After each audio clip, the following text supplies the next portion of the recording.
A narrativa tem início em 1879, numa época em que colonos europeus buscavam novas oportunidades nas terras da América. Muitos escolheram se estabelecer em grandes centros urbanos, outros preferiram pequenas vilas, enquanto alguns se arriscaram em áreas afastadas, distantes de qualquer sinal de civilização. Entre esses pioneiros estava a família Slaughter, que construiu seu lar nas planícies isoladas dos territórios de Dakota, sonhando com uma vida melhor. O patriarca, Gerald Slaughter, era um homem obstinado que vivia ao lado da esposa, dos filhos e do pai já idoso. Nas primeiras imagens da trama, vemos Fergus oferecendo um presente carinhoso a Mary em uma cena de ternura entre os noivos. Porém, naquela mesma noite, um presságio sombrio se anuncia. Sons estranhos se espalham pelas pradarias, despertando o medo de um possível ataque de tribos indígenas. Gerald não hesita, arma-se rapidamente e coloca a família escondida no porão para protegê-los. Do lado de fora, tiros ecoam e o desespero se instala. Enquanto aguardam, algo ainda mais misterioso e aterrador começa a romper o chão do abrigo. O quadro escurece em meio a gritos angustiantes. Ao amanhecer, Fergus retorna à casa da família e encontra um cenário de horror. Alguns parentes foram brutalmente mortos, enquanto outros, incluindo Mary, simplesmente desapareceram. O estranho é que não havia sinais de um ataque comum.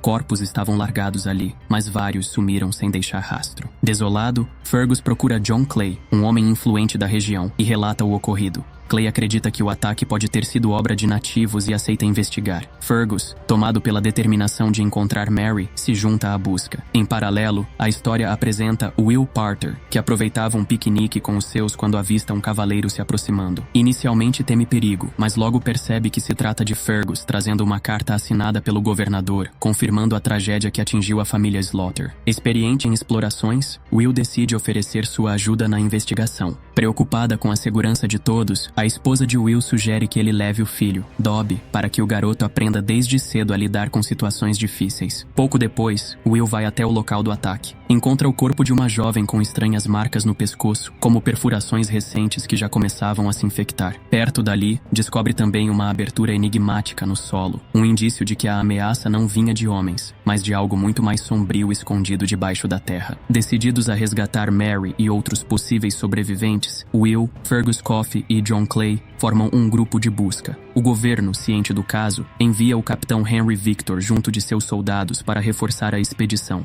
Henry, um homem duro e impiedoso, nutre um ódio profundo contra os povos nativos e vê nessa missão uma desculpa para agir com violência. Entre os que partem estão Fergus, Will, Clay, Callahan, um cozinheiro negro que conquistou sua liberdade, mas ainda enfrenta preconceito, conhecido pelo apelido Walnut, e Calloway, um jovem indígena que atua como guia ao lado dos colonos brancos. Apesar da presença de líderes diferentes, o capitão assume controle absoluto, mesmo deixando claro que há atrito entre ele e os outros membros do grupo. Antes de partirem, os mortos são enterrados e logo depois seguem cavalgando rumo ao desconhecido. Durante o caminho, Clay explica que nem todas as tribos indígenas são inimigas e alerta sobre uma nação misteriosa chamada Ute, que poderia ter informações sobre o que realmente estava acontecendo. Ele acredita que o diálogo ainda é possível, mas Henry só demonstra interesse em conflito e sangue. Enquanto avançam, o cavalo de Will fica atolado na lama. Na tentativa de libertá-lo, percebem tarde demais que havia um corpo enterrado sob a terra. As pistas começam a se alinhar. Alguém, ou algo, está enterrando pessoas ainda vivas. Mais adiante, os soldados de Henry avistam um indígena à distância. Sem dar qualquer chance, Henry abate o cavalo do homem e o captura. Will tenta abordá-lo com respeito, mostrando até uma fotografia de Mary na esperança de obter informações, mas o prisioneiro não pronuncia a palavra. Quando Henry assume o interrogatório, a cena se torna cruel. Ele e seus homens recorrem à tortura para arrancar respostas. Fergus, Clay e Will demonstram desconforto diante da brutalidade, mas nada conseguem fazer para impedir. Naquela noite, Fergus se aproxima de Callahan e através da conversa descobrimos mais sobre o passado do cozinheiro, um ex-escravo que agora aceita qualquer trabalho possível, já que quase ninguém estaria disposto a contratá-lo.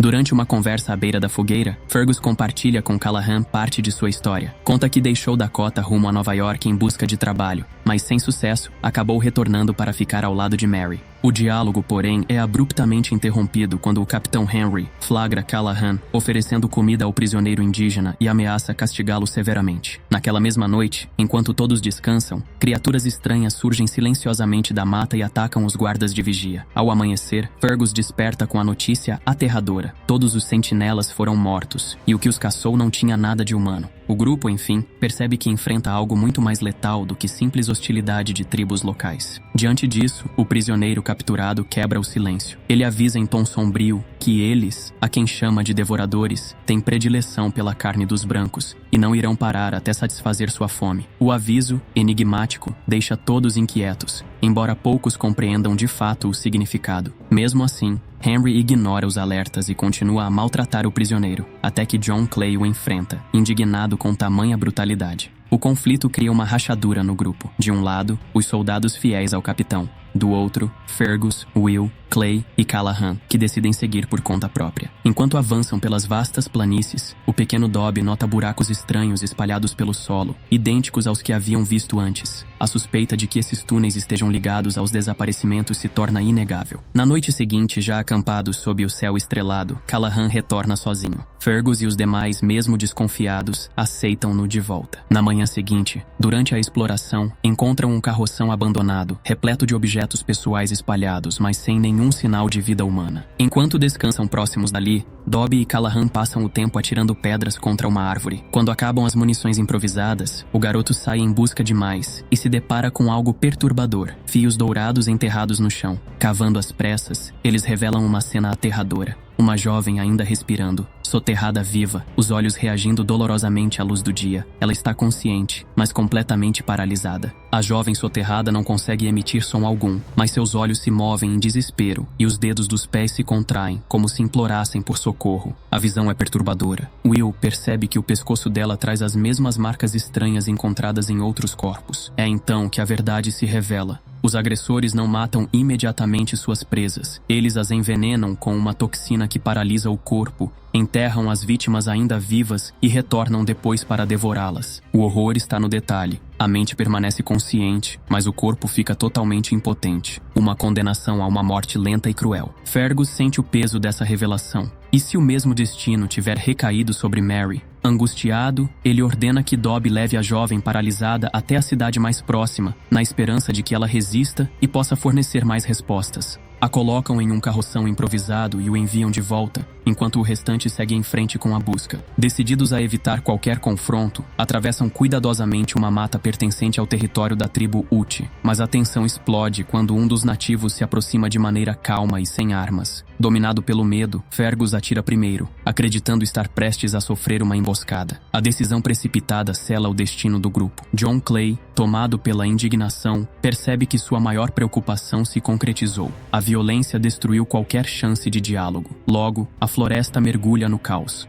Jovens guerreiros Uti retaliam com fúria, e no confronto, John Clay acaba sendo morto de forma trágica. Os sobreviventes, Fergus Coffey, Will Parter e Callahan Walnut, conseguem escapar por pouco, protegendo-se atrás do corpo de um cavalo abatido. Cansados, feridos e em desvantagem, tomam uma decisão desesperada. Ateiam fogo à floresta para criar uma distração, obrigando os atacantes a recuar. As chamas abrem uma brecha, mas também os deixam ainda mais vulneráveis. Isolados, com poucos mantimentos e perseguidos por uma ameaça que mal conseguem compreender. Enquanto isso, Dobby, que havia partido levando a jovem paralisada, decide descansar no deserto durante a noite. Adormecido e vulnerável, não percebe quando uma das criaturas emerge em silêncio do subsolo. O monstro injeta seu veneno no pescoço do garoto, deixando-o consciente, mas incapaz de mover um músculo. Ainda lúcido, Dobby sente o desespero enquanto a criatura cava uma cova rasa e começa a enterrá-lo vivo, preso em seu próprio corpo, sem poder reagir, assim como as vítimas anteriores. De volta a Fergus e aos outros, o grupo encontra uma mulher nativa sentada sozinha diante de uma fogueira. Aproximam-se com cautela, temendo provocar mais conflito. A mulher nota a ferida no pescoço de Will e, em sua própria língua, alerta que as criaturas não tardarão a vir atrás dele. O veneno já está se espalhando em seu corpo, deixando-o fraco, confuso e cada vez mais debilitado. É então que a mulher revela a verdade. Aquelas entidades, chamadas de Booters, existem há séculos, muito antes da chegada dos colonos. Viviam nas profundezas da terra e caçavam bisões quando a pradaria ainda era farta. Mas, com a caça predatória dos brancos reduzindo drasticamente os animais, os Booters passaram a ver os humanos como substitutos. O veneno que injetam serve para afinar o sangue e amolecer a carne, facilitando sua alimentação. Com pesar, Ela confessa que seu próprio marido foi vítima dos Booters e que teve de matá-lo para poupá-lo de um fim ainda mais cruel. Também explica que sua tribo aprendeu métodos para capturar as criaturas. Usando pessoas infectadas como isca, forçam os monstros a sair da toca e expõem-nos à luz do sol, a única coisa capaz de destruí-los. Por fim,